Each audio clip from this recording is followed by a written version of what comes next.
Hi guys, আমি এতিয়া আউটিঙত আহিছোঁ ন আজি এতিয়া ফুৰো আৰু বহুত ভাল লাগিছে। আপোনালোকে আমাক মৰম দিব গাইজ।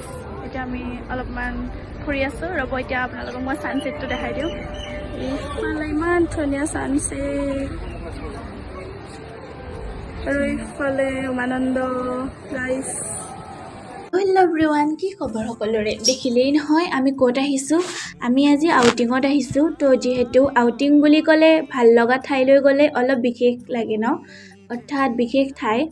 আমি আহিছোঁ পাৰ্কলৈ বুলি। যিহেতু এই পাণবজাৰৰ পাৰ্কখন আমাৰ হোষ্টেলৰ পৰা বেছি দূৰত নহয়, সেইকাৰণে ইয়ালৈ বুলি আহিলোঁ। আৰু দেখিছেনে, আবেলি সময়ত এইফালে আমি ছানছেট উপভোগ কৰিলোঁ। আৰু মোৰ লগত কোন কোন আহিছে ব'লকচোন দেখাই দিওঁ। লগতে প্ৰথমতে এইফালে মই উপভোগ কৰি ল'লোঁ আমাৰ উমানন্দৰ সেই ভাল লগা পৰিৱেশখিনি। দূৰৰ পৰাই চাইছোঁ, তাত যাবলৈ মোৰ বৰ ভয় লাগে দেই ৰাইজ। এইফালে আমাৰ ফুলনি বাইদেউ, বেলি দাদা, বিউ, ইংটি, বৰ্ণালী, পূজা, লগতে অন্নু আহিছে। তো আজি আমাৰ এই আবেলিৰ ভাল লগা সময়খিনি সদায় মনত থাকিব। সেইকাৰণে মই সকলোখিনিকে ভিডিঅ'ৰ আকাৰে কেপচাৰ কৰিবলৈ ট্ৰাই কৰিলোঁ। আপোনালোকে পিছে মোৰ ভিডিঅ'টোত মৰম দিব দেই।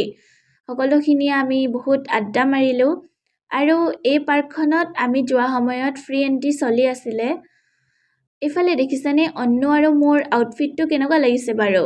পিছে আমাৰ নৰ্তংকী সদায় থাকিব দেই ৰাইজ। আৰু শেষত আমি গোটেই পাৰ্কখন ভালদৰে ফুৰিলোঁ। এয়া যাবৰ হ'লেই নহয়। পিছে এটা কথা ৰাইজ, মই যোৱা সময়তহে ফ্ৰী এণ্ট্ৰি চলি আছিলে। এতিয়া 5 জুলাইৰ পৰা 150 ৰুপিজ হৈছে দেই। আপোনালোকে এবাৰ চাই আহিব। পিছে মোৰ যদি ভিডিঅ'টো ভাল পালে লাইক, কমেণ্ট, শ্বেয়াৰ কৰিবলৈ নাপাহৰিব। Bye bye.